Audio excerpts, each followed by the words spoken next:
नमस्कार दोस्तों, गौतम स्टडी पर आप सभी का बहुत बहुत स्वागत है।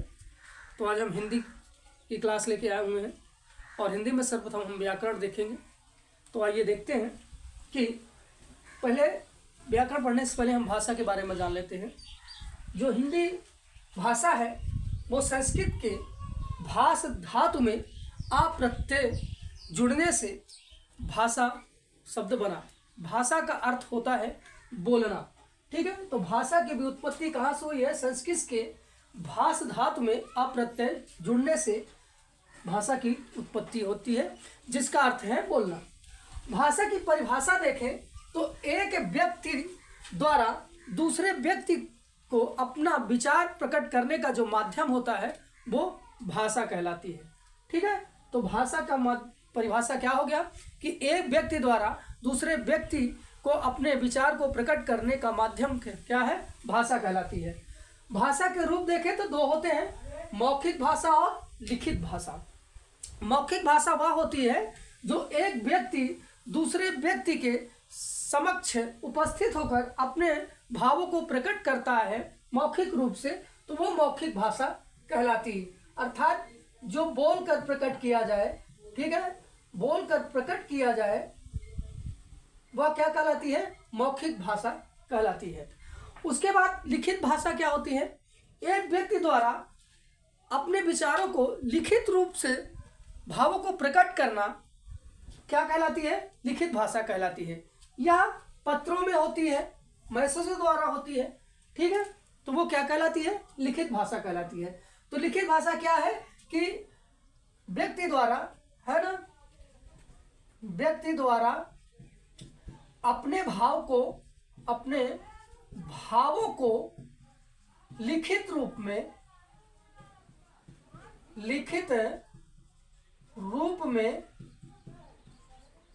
प्रकट करना क्या कहलाता है? लिखित भाषा कहलाती है, ठीक है। तो आई होप ये समझ में आ गया होगा। अब देखें तो भाषा के अंग कितने हैं। तो भाषा के निम्नलिखित अंग हैं। सबसे पहले हम देखते हैं ध्वनि को। ध्वनि क्या होती है? जो ध्वनि होती है वह बिना किसी बाधा के, ठीक है, बिना किसी बाधा के हमारे मुखांग से निकलने वाली जो हवा का विस्फोट होता है, जिसका हम खंडन ना कर सके, वो क्या कहलाती है? ध्वनि कहलाती है। तो ध्वनि का मतलब समझ में आ गया होगा कि हमारे मुख से निकलने वाली हवा का वह विस्फोट जिसका खंडन ना किया जा सके, वह क्या कहलाती है? ध्वनि कहलाती है। अर्थात हवा का वह विस्फोट जिसका खंडन ना किया जा सके, वह क्या कहलाती है? तो वह ध्वनि कहलाती है, ठीक है। उसके बाद आता है भाषा का दूसरा अंग, तो वह है वर्ण। वर्ण क्या होता है कि ध्वनि का लिखित रूप क्या कहलाता है? वर्ण कहलाता है। ध्वनि का लिखित रूप क्या कहलाता है? वर्ण कहलाता है। क्योंकि ध्वनि का लिखित रूप नहीं होता, ध्वनि को हम लिख नहीं सकते हैं, केवल बोल सकते हैं। लेकिन वही ध्वनि का जो लिखित रूप होता है वो क्या कहलाता है? वर्ण कहलाता है। ध्वनि क्या होती है कि हवा का वह विस्फोट जिसका किसी विघ्न के हमारे मुंह से निकल जाना क्या कहलाता है? ध्वनि कहलाता है। अर्थात ध्वनि का खंडन नहीं किया जा सकता है। और वही ध्वनि का जो लिखित रूप है वो क्या कहलाता है? वर्ण कहलाता है। अब वर्ण क्या है? तो ध्वनि का लिखित रूप वर्ण है। और उसके बाद अगर भाषा का तीसरा अंग देखें तो शब्द कहलाता है, जिसे हम भाषा की सबसे मूल इकाई भी कहते हैं। भाषा की मूल इकाई क्या होती है? तो वो शब्द होती है। और वर्ण की मूल इकाई क्या होती है? तो वो ध्वनि होती है, ठीक है। तो शब्द क्या है कि वर्ण का सार्थक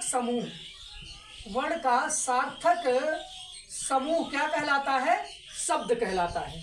ठीक है, तो शब्द क्या होता है? वर्ण का सार्थक समूह। और उसके बाद अगर हम भाषा का चौथा अंग देखें तो वह वाक्य कहलाता है। तो वाक्य क्या होता है कि शब्द का सार्थक समूह क्या कहलाता है? वाक्य कहलाता है। ठीक है, उसके बाद जो व्याकरण होती है, अगली भाषा की अंग क्या है? व्याकरण। तो व्याकरण क्या करता है? व्याकरण जो है भाषा या शब्दों या वर्णों का विश्लेषण करता है। तो विश्लेषण करने वाले को क्या कहा जाता है? व्याकरण कहा जाता है। जो विश्लेषण करता है वो क्या कहलाता है? व्याकरण कहलाता है। तो आई होप समझ में आ गया होगा कि भाषा के अंग क्या क्या है? ध्वनि है, वर्ण है, शब्द है, वाक्य है और व्याकरण है। ध्वनि क्या है कि हवा का वह विस्फोट जिसका खंडन न किया जा सके, अर्थात हमारे मुखांग से निकलने वाले हवा का वह विस्फोट या उच्चारण जिसका खंडन न किया जा सके उसे ध्वनि कहते हैं। और उसी ध्वनि का लिखित रूप वर्ण कहलाता है और वर्ण का सार्थक समूह शब्द कहलाता है और शब्द का सार्थक समूह वाक्य कहलाता है और वाक्य या शब्दों का विश्लेषण करने वाले को व्याकरण कहते हैं। ठीक है, वह व्याकरण कहलाता है। जो विश्लेषण करता है वह व्याकरण कहलाता है। ये तो भाषा के अंग हुए। अब हम देखते हैं वर्ण। वर्ण किसे कहा जाता है, अर्थात वर्ण की परिभाषा क्या है? तो वर्ण की परिभाषा यहीं से समझ में आ गया होगा कि ध्वनि का वह लिखित रूप या ध्वनि का वह लिखित अक्षर क्या कहलाता है? वर्ण कहलाता है।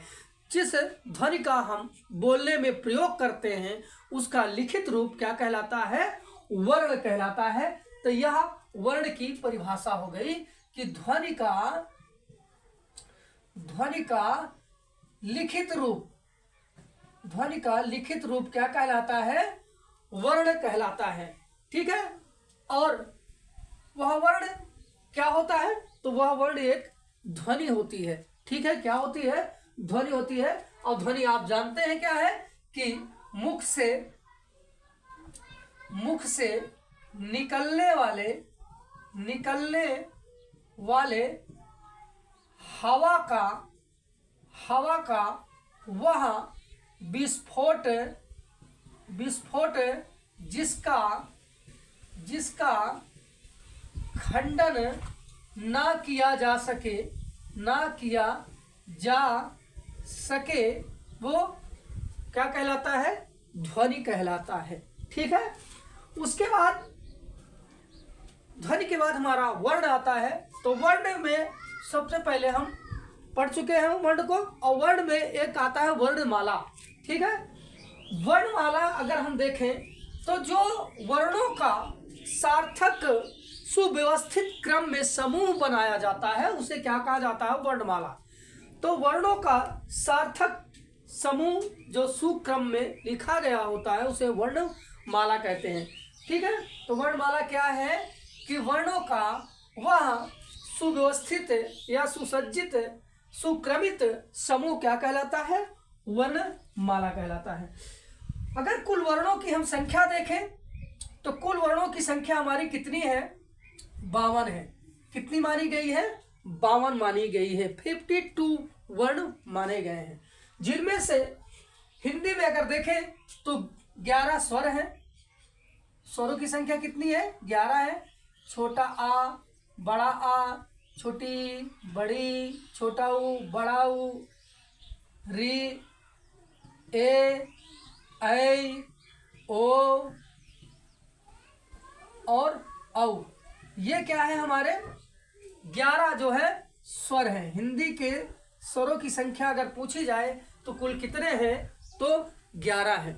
ठीक है, जिनमें से 2 अयोग्यवाह होते हैं। क्या होते हैं? अयोग्यवाह होते हैं, जिसे हम अन और आहा कहते हैं, या इन्हें अनुस्वार या विसर्ग कहा जाता है। इन्हें अयोग्यवाह क्यों कहा जाता है? क्योंकि इनका स्वर और व्यंजन दोनों में प्रयोग किया जाता है। कहीं कहीं व्यंजन के रूप में लिखकर भी इनका प्रयोग कर दिया जाता है, इसलिए इन्हें कोई योग्य नहीं माना गया, इसलिए इन्हें अयोग्य वा कहा गया है। तो ये क्या है, तो ये है अनुस्वार और विसर्ग। ठीक है। उसके बाद अगर हम वर्णों में देखें तो व्यंजन भी आता है। ठीक है। और व्यंजन में 25 हमारे क्या हैं, वर्गीय स्पर्श व्यंजन है। 25 वर्गीय स्पर्श व्यंजन में, क्योंकि हमें कुल 52 देखना है, कितने वर्णमाला में वर्णों की संख्या 52 है, तो 11 हो गए और 2 ये हो गए। ठीक है, अयोग्य वा। उसके बाद 25 हमारे वर्गीय स्पर्श व्यंजन है, जैसे का, खा, गा, घा, अंगा, चा, छा, जा, झा, या, टा, ठा, डा, ढा, ड़, त, थ, द, ध, न, पा, फा, बा, भा, मा। तो ये हमारे कितने जो है 25 स्पर्श वर्गीय स्पर्श व्यंजन है, क्योंकि इनका देखिए 5 5 5 5 और 5, अगर 5 का हम वर्ग कर दें तो कितने होंगे 25। तो 25 वर्गीय स्पर्श व्यंजन है। 4 हमारे अंतस्थ व्यंजन आते हैं। 4 क्या आते हैं, अंतस्थ व्यंजन। वो कौन कौन से हैं, तो या, रा, ला, वा है। और 4 ऊष्म व्यंजन होते हैं। 4 ऊष्म व्यंजन कौन कौन से हैं, तो ऊष्म व्यंजन हमारे जो है वो है सा, सा, सा और हा। देखिए ऊष्म व्यंजन, अंतस्थ व्यंजन, इनको हम जब व्यंजन पढ़ेंगे तो विस्तार से देखेंगे कि क्यों है स्पर्श और अंतस्थ व्यंजन कहा जाता है ना। उसके बाद 4 हमारे संयुक्ताक्षर व्यंजन होते हैं, और वो कौन कौन से हैं, तो वो हमारा है छा, त्रा, ज्ञा और स्रा। ये 4 हमारे संयुक्ताक्षर हैं। और 2 जो है उच्छिप्त व्यंजन होते हैं, जिसे हम ताड़न व्यंजन भी कहते हैं। तो वो कौन है, ढ और ढ। ये हमारे क्या है, उच्छिप्त व्यंजन है। अगर हम इनका काउंट कर लें तो देखिए 11, 2 13 और 13 25 जो है 38 हो गए। 38 4 जो है 42, 42 4 48, 48 4 तो सॉरी 42 4 46 और 46 4 50 तो 52। तो हमारे जो कुल कितने हुए 52 वर्ण है। ठीक है। तो एक बार पुनः देख लेते हैं कि 11 हमारे स्वर हैं। ठीक है। 2 अयोग्य वा है, 25 वर्गीय स्पर्श व्यंजन है और 4 अंतस्थ व्यंजन है, 4 ऊष्म व्यंजन है, 4 संयुक्ताक्षर है और 2 उच्छिप्त है। तो हमारा 11, 2 13 और 25 38, 38 और 4 42, 4 46, 4 50 और 2 52 हमारे क्या है, वर्णमाला है। ठीक है। वर्णमाला में वर्णों की संख्या कितनी है, 52 है। ठीक है। उसके बाद अगर हम वर्णमाला के भाग को देखें तो वर्णमाला को 2 भागों में बांटा गया है, स्वर और व्यंजन। ठीक है। तो सबसे पहले हम स्वर को देखते हैं। तो जो स्वर तथा उनका वर्गीकरण करके देखते हैं। अच्छा, स्वर किसे कहा जाता है, स्वर उन्हें कहा जाता है, स्वर वह वर्ण है जो हमारे मुखांग से स्वतंत्र रूप से बोले जाते हैं, अर्थात बिना किसी बाधा के हमारे मुख से उच्चारित होने वाले वर्ण क्या कहलाते हैं, स्वर कहलाते हैं। और स्वरों की संख्या आप पढ़ ही चुके हैं, कितने हैं, 11 है। ठीक है। वो कौन कौन से हैं, तो छोटा आ, बड़ा आ, छोटी ई, बड़ी ई, छोटा ऊ, बड़ा ऊ, री, ए, आई, ओ, औ, ये हमारे मूल 11 हैं।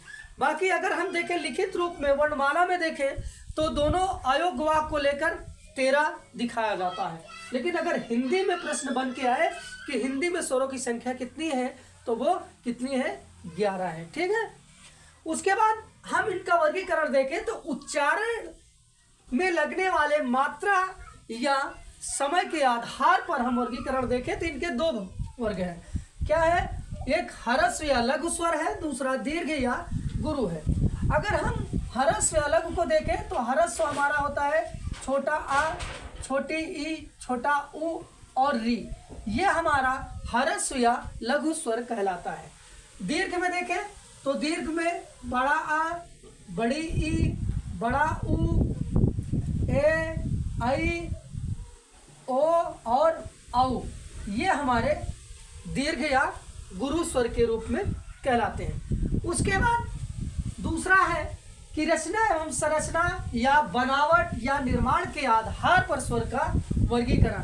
तो मूल स्वर और संधि स्वर दो वर्ग इसमें भी किए गए हैं। मूल स्वर हमारे क्या है? तो मूल स्वर है जैसे हमारे जो ये ह्रस्व स्वर होते हैं, इन्हें मूल स्वर भी कहा जाता है और इन्हें जड़ स्वर और रूढ़ स्वर भी कहा जाता है। तो अगर हम मूल स्वर में देखें तो छोटा आ, छोटी ई, छोटा उ और री, ये हमारे 4 मूल स्वर या जड़ स्वर या रूढ़ स्वर कहलाते हैं।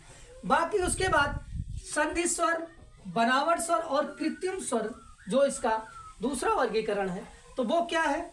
तो हमारा बड़ा आ, बड़ी ई, बड़ा उ, ए, आई, ओ और औ, ये हमारे क्या है? संधि स्वर या बनावट या कृत्रिम स्वर कह सकते हैं। अगर हम संधि या बनावट या कृत्रिम स्वर को देखें तो इनके भी 2 वर्ग हैं।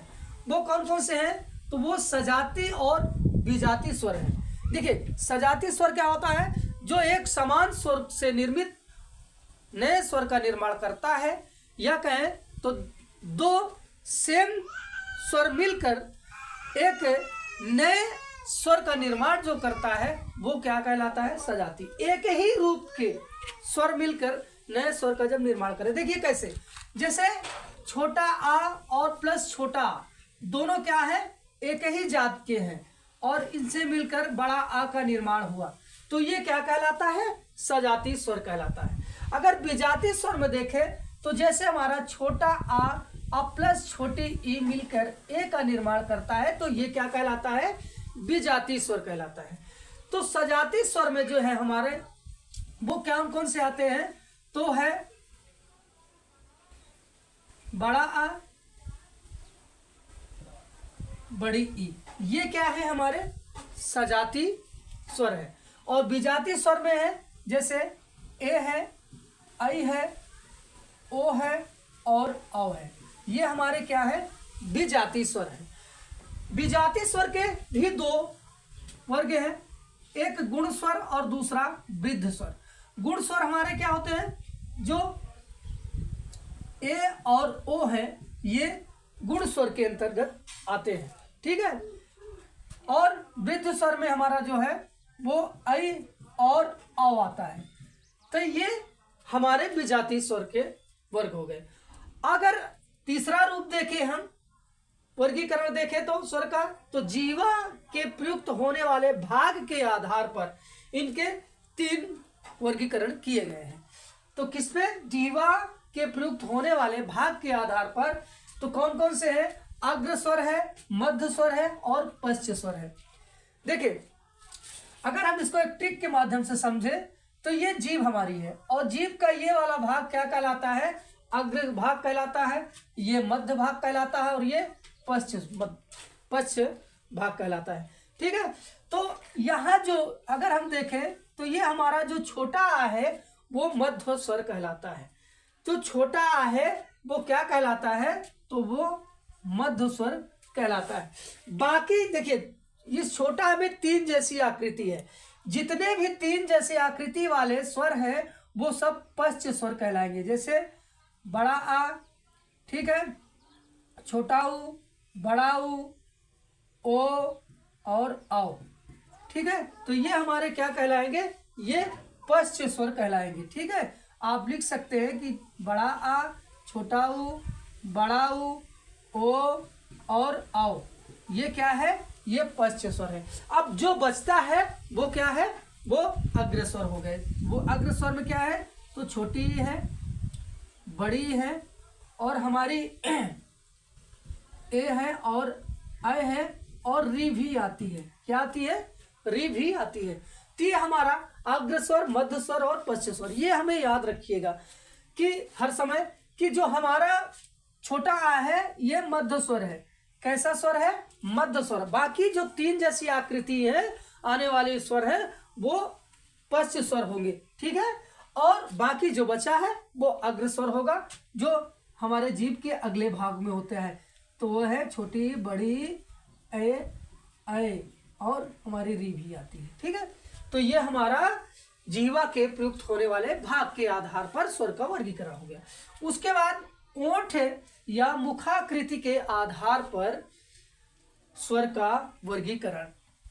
इसके भी दो रूप, जिसे हम वर्तुल्य, गोलाकार, वृत्तमुखी या वृत्ताकार भी कह सकते हैं, ठीक है। तो इनमें जो आने वाला शब्द है सॉरी, तो थोड़ा खांसी आ गई। तो ये वृत्त, वर्तुल्य, गोलाकार और वृत्तमुखी और वृत्ताकार में, जिससे देखिए इसमें क्या होता है कि बोलते समय स्वरों के हमारे मुंह क्या होते हैं, जो मुख का अग्रभाग जिसे ओंठ कहा जाता है वो गोल रूप ले लेता है। क्या ले लेता है? गोल रूप। जैसे अगर हम बोले उ, ओ और औ, इनको अगर हम बोले तो ये हमारे ओंठ क्या होते हैं? गोल रूप धारण कर लेते हैं। इसीलिए इन्हें क्या वर्तुल या गोलाकार या वृत्तमुखी या वृत्ताकार स्वर कहा जाता है। और उसके बाद अवृत्त और प्रसृत या अवृत्ताकार स्वर, बाकी जो बचते हैं ये होते हैं। तो हमारा क्या है? छोटी, बड़ी, ए, आई, ठीक है, छोटा आ और बड़ा।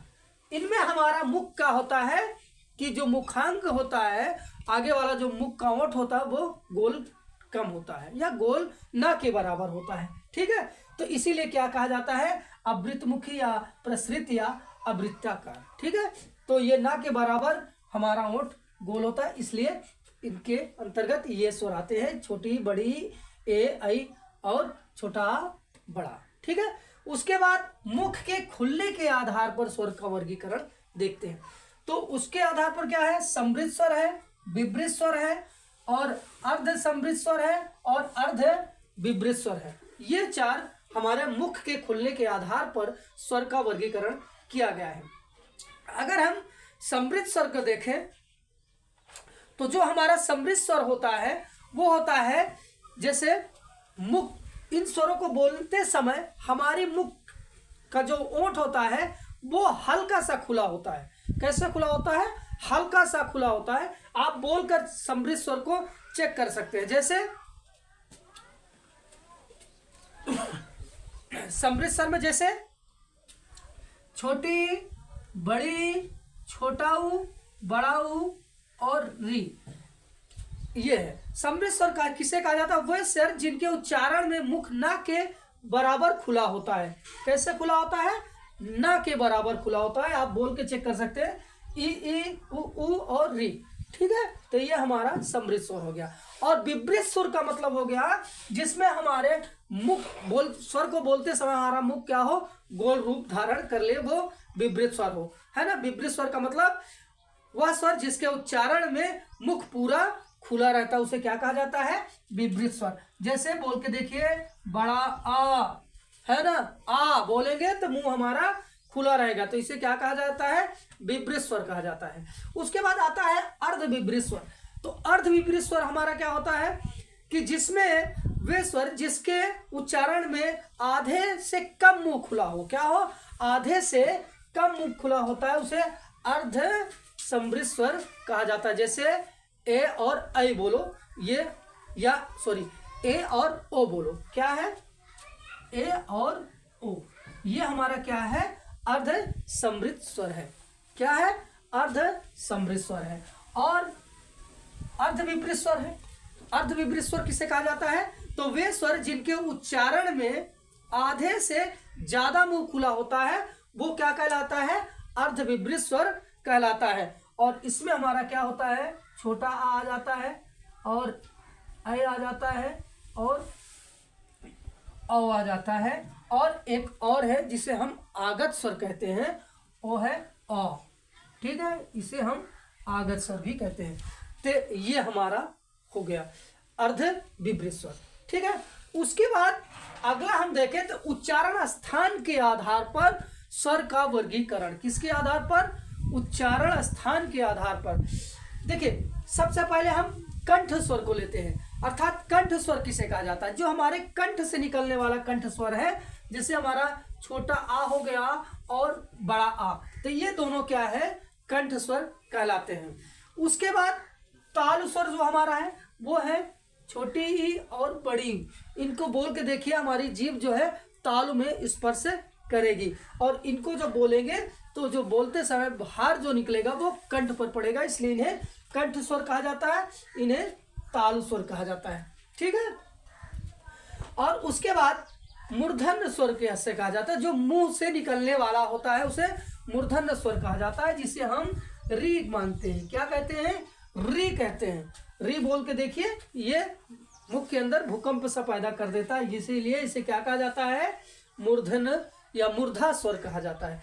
उसके बाद ओष्ठ स्वर, जो हमारा ओठों से निर्मित स्वर होता है वो ओष्ठ स्वर कहलाता है। देखिए, बोल के देखिए, जैसे ऊ और ऊ बोलते समय ओठ हमारा बता देता है कि हम ऊ का प्रयोग कर रहे हैं, अर्थात हमारा ओठ वृत्ताकार हो जाता है ना। तो ये कौन सा स्वर हो गया? ओष्ठ स्वर हो गया। अब जो कंठ और तालु से निकलने वाले, दोनों से कंठ और तालु में स्पर्श करती है हमारी जिसे जीभ है, वो तालु पर स्पर्श करेगी, और जो स्वर है वो कंठ से निकलेगा। तो यह कौन सा स्वर है? तो ये हमारा है ए है और आई है। इन्हें हम क्या कहेंगे? तो कंठ तालु स्वर कहते हैं। क्या कहते हैं? कंठ तालु स्वर कहते हैं। और कंठ ओष्ठ स्वर, जो कंठ और ओष्ठ दोनों से निर्मित स्वर है, वो हमारा क्या है? ओ है और औ है। ठीक है, तो ये हमारा जो है उच्चारण स्थान के आधार पर स्वर का वर्गीकरण हुआ। तो आई होप आपको यह क्लास अच्छी लगी होगी। कमेंट में आप लोग अवश्य बताइएगा। चैनल को सब्सक्राइब एवं लाइक अवश्य करिएगा। गौतम स्टडी पर यह वीडियो देखने के लिए आप सभी का बहुत बहुत धन्यवाद।